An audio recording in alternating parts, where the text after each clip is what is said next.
Haleluya bene data, nongeye kubasuhuza mu izina rya Yesu. Ni karibu kandi dusangire ijambo ry'Imana. Imana ya Isiraheli ibaha umugisha.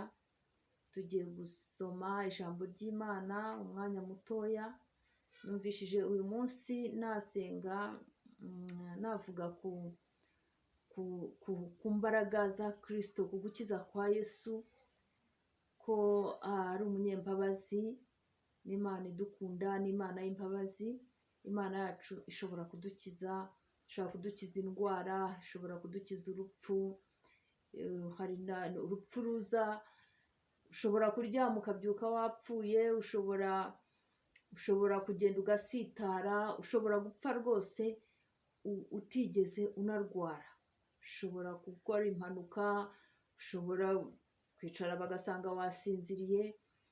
Ariko icyo nshaka kuvugaho uyu mugoroba ni uko dufite umwami ukomeye udukiza iyo migambi yose ya Satani aba agambiriye ku buzima bwacu. Yesu ashimwe cyane. Hari byinshi biba biduhiga, ariko dufite umwami ukomeye, dufite Imana yo kwizerwa ishobora kudukiza. Yesu ashimwe. Reka dusome ijambo ry'Imana, dusome muri Luka. Ijambo ry'Imana riri muri Luka ibice 7 guhera ku murongo wa 11. Haravuga ngo bukeye ajya mu mudugudu witwa Nayini, abigishwa be n'abantu benshi bajyana nawe. Ageze hafi y'irembo ry'umudugudu ahura n'abikoreye ikiriba. Uwari wapfuye yari umwana w'ikinege, kandi nyina yari umupfakazi. Abantu benshi bo muri uwo mudugudu bari bamuherekeje. Umwami Yesu amubonye amugirira imbabazi, aramubwira ati wirira. Yegera ikiriba agikoraho, abakikoreye barahagarara. Ati muhungu, ndagutegetse byuka.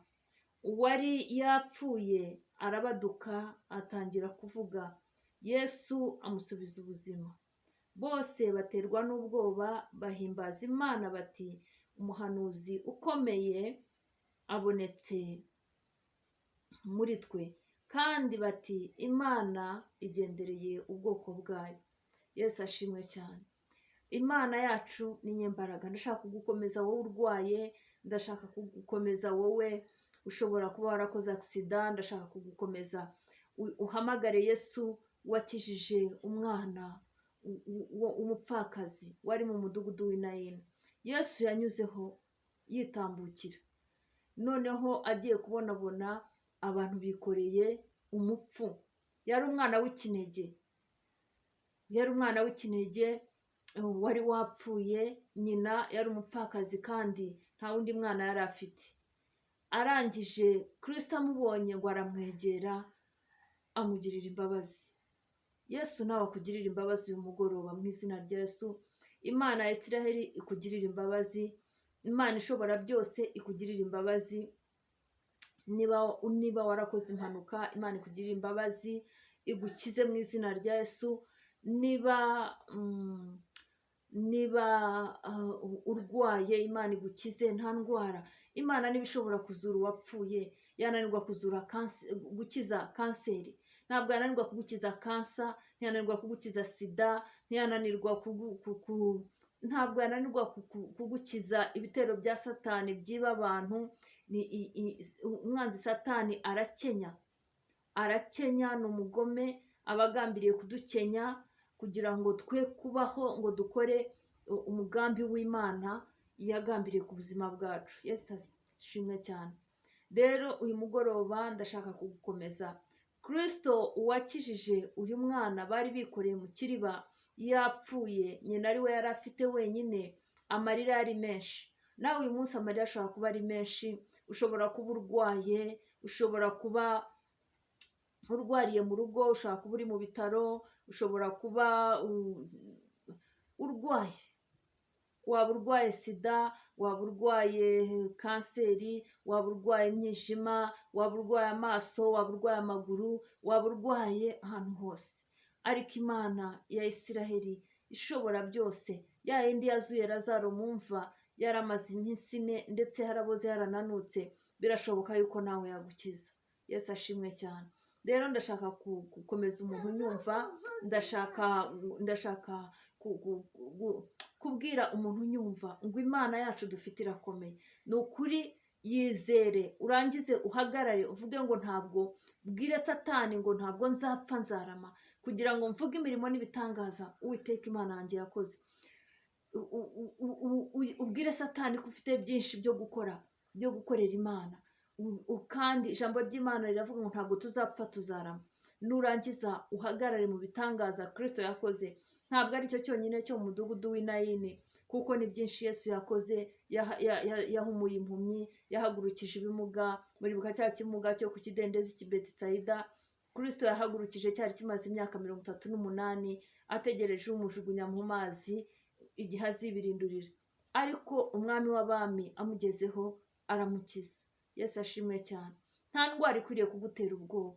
Bwira Yesu n'umutima wizeye, umubwire ngo ndabizi yuko uri umwami w'abami, ndabizi yuko ukiza, ndabizi yuko ushobora byose. None ngwino unkize, kuko nta wundi muganga nabona ukurenze. Umwizere, mubwire ngo mu mudugudu w'i Nayini wakoze ibi, kwa Lazaro wakoze ibi, ku kidendezi cy'i Betisayida wakoze ibi, iyawe no kwa Marita wakoze ibi.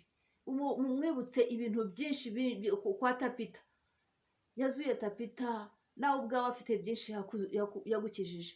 Bwira Yesu umareyo imirimo yose. Nurangiza ubwire Satani, umubwire ngo Satani, ibyo ugambiriye ku buzima bwanjye ntabwo bishoboka, kuko Imana yakoze ibi iracyari ya Mana. Na n'uyu munsi ishobora kunkiza, na n'uyu munsi ishobora kuntabara. Ni umukozi w'umuhanga, n'Imana itaginanirwa. Yesu ashimwe cyane. Reka dusengane n'umuntu wese ufite umutima ubabaye, umuntu wese ushavuye, umuntu wese Imana ya Isiraheli itaginanirwa, ubabajwe n'umubiri. Ko numvishije uyu mugoroba ashaka gusengana n'umuntu ubabajwe n'umubiri, n'umuntu urushye uremerewe. Yesu ashimwe. Ariko ari kubw'indwara, hari n'indwara dutezwa na Satani atwoherezaho pe. Indwara nyinshi ni ibitero bya Satani atwoherezaho. Hari abantu bajya bazana ibibyimba, nk'ubu nkanjye mfite icyo bita umwingo, ariko nzi neza yuko ari dayimoni. Nzi neza yuko ari dayimoni iza ikiyitirira umwingo. Nzi neza yuko hari abadayimoni bajya bateza umuntu, abantu bakarwara ibibyimba ngo byo mu bwonko, umuntu akarwara ibibyimba ngo byahakumva ko ari indwara, ariko aba ari umwuka ubiri inyuma utera abantu gupfa. Yesu ashimwe cyane. Hari n'abagenda bakabiteza abandi, umuntu akisanga yapfuye. Ariko ibyo byose Imana yaremye amagufwa n'imitsi nyamashyi. Ijambo ry'Imana riravuga ngo ijambo ry'Imana ni ukuri, ngo kandi rimeze nk'inkota ifite ubugi burusha izindi nkota zose, ngo ni inkota icumita igahinguranya umubiri, igahinguranya ubugingo n'umubiri, ndetse igatandukanya imishokoro n'amagufwa. Ni inkota, ijambo ry'Imana ni inkota ikomeye. Ushobora kuryohereza aho urwaye, ukavuga uti imbaraga z'Imana, ngwino winjira ahangaha ukora ibitangaza. Yesu ashimwe cyane. Mu minsi ishize mperutse gufata igice cy'umubiri wanjye, nababaraga cyane. Ndangije ndasenga mbwira Imana ngo nimbage inkize. Ndasenga, ndangije nza kubona mu nzozi, mbona umuganga mwiza cyane wambaze, kandi ni ukuri ntabwo nongeye kubabara aho ngaho nababaraga. Imana yacu ni umuganga. Yesu ashimwe. Imana y'amahoro rero ibaha umugisha. Nashakaga gukomeza, reka dusenge, nkubwire yuko iyo ndwara urwaye atari iyo kukwica, ahubwo niyo guhesha Imana icyubahiro. Wiringire yakuremye, wizere Imana ishobora byose, birashoboka ko yagukiza. Indwara yose waba urwaye, kabone yaba iyo ari yo yose waba urwaye, nta ndwara n'imwe Imana ishobora kunanirwa kugukiza, keretse gusa ugize kwizera gukeya. Yesu ashimwe cyane. Niyo Imana ibisa nkaho ikuretse, Pawulo yararwaye agira igishakwe, Pawulo agira igishakwe ku mubiri, arangije ngo cyari cyaratewe nuko Imana yamuzamuye cyane. Pawulo ashaka kuzana ibintu by'ubwibone, ariko Imana yanga kumukiza kandi irabimubwira. Yesu ashimwe cyane. Ariko ntacyo cyamutwaye, nticyamuje gukorera Imana. Kandi hari n'igihe Imana ireka icyo kintu kikakubaho mu gihe runaka, ariko iyo utayivuyeho ugakomeza kwishikamishaho nk'umutima wawe, ibigira ngo iguhe ubuhamya bwo kuzakomeza n'undi kwibwira ngo Imana yarankijije, nubwo nari maranye indwara umwaka, nubwo nari maranye indwara imyaka 2. Imana ibishaka kugira ngo twebwe, oya, ubundi hari indwara umuntu arwara noneho akabanza akiruka mu baganga kumva yuko ari cyo gisubizo, abaganga n'abakozi b'Imana, kandi mu by'ukuri bakorera Imana pe, turabakunda, baratuvura, kuko n'iriya miti iva mu by'Imana yaremye. Yesu ashimwe cyane. Niyo mpamvu Yesu yafashe akondo agashyira ku maso y'impumyi igahumuka. Yashakaga kutwereka yuko ashobora gutegeka ibintu bikaba, ashobora no gukoresha n'ako kondo nk'umuti kandi ibintu bikaba. Yesu ashimwe. Umwami wacu rero ni umukozi w'umuhanga, umwiringire, nturebe igihe ubimazemo, nturebe amezi, nturebe imyaka, nturebe, wizere gusa yuko umutima wawe ahari ushobora kuba wari wiringiye abaganga, ariko Imana irashaka kukwereka yuko abaganga bashobora kuba bafite aho bagarukira, noneho umutima wawe ugasobanukirwa neza yuko ari Imana yagukijije. Yesu ashimwe. Kuko kenshi tuba dufite imitima y'intege nkeya yo kwizera Imana.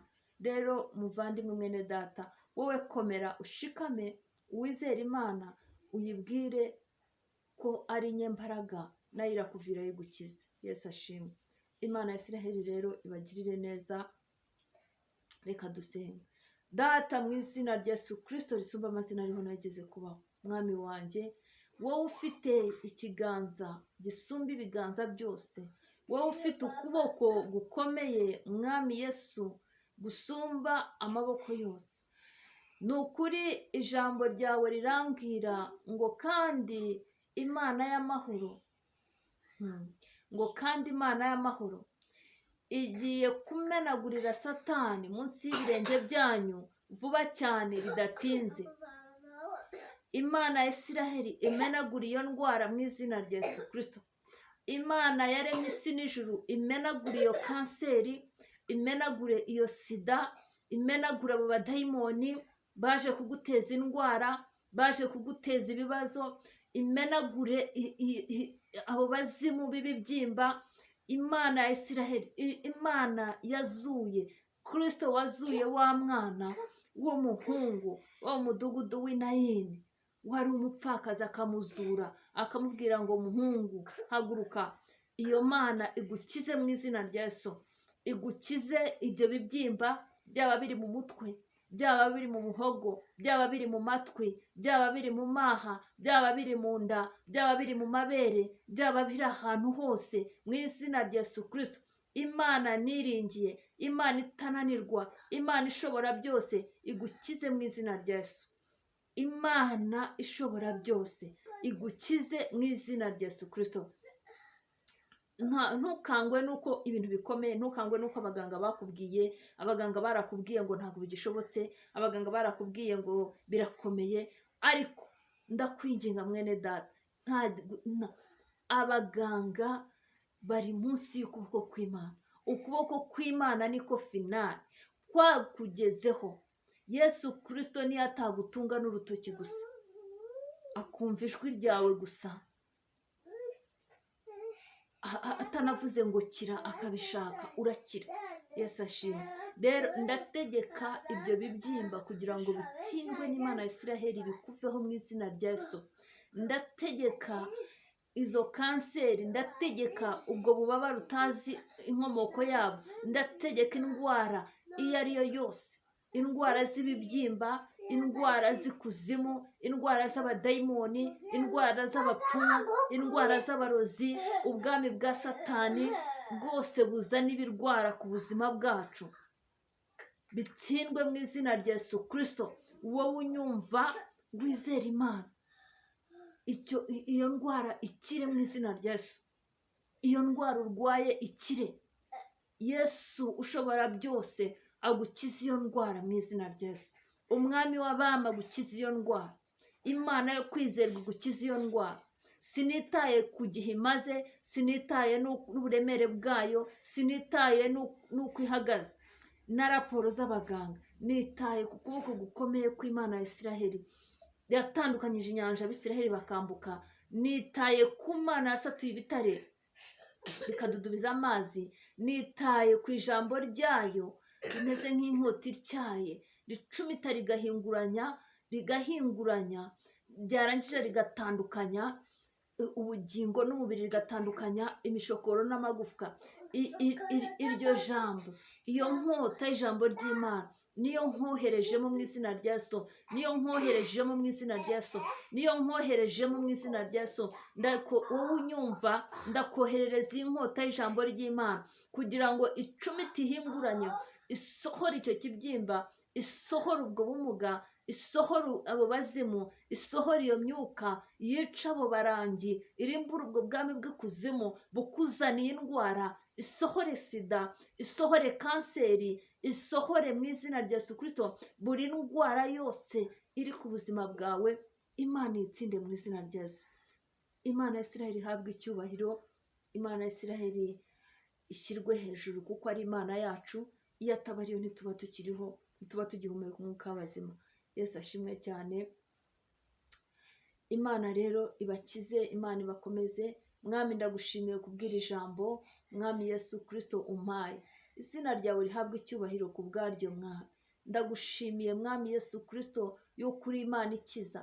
Ukize buri muntu wese uzanyumva, uzaba arwaye kanseri akire, urwaye sida akire, urwaye umwingo akire, urwaye amenyo cyangwa amaso cyangwa ururimi cyangwa amaboko, urwaye amaguru, urwaye Mwami Imana amaboko, urwaye amabere, urwaye mu nda, waba arwaye umutwe, waba arwaye amatwi, waba arwaye Mwami impande zose z'umubiri, Mwami Yesu wese Mwami uzamuhindukira ako kanya, inkota y'ijambo ryawe Mwami ricumita rigahinguranya, irusha izindi nkota zose ubugi, Mwami umukize Mwami.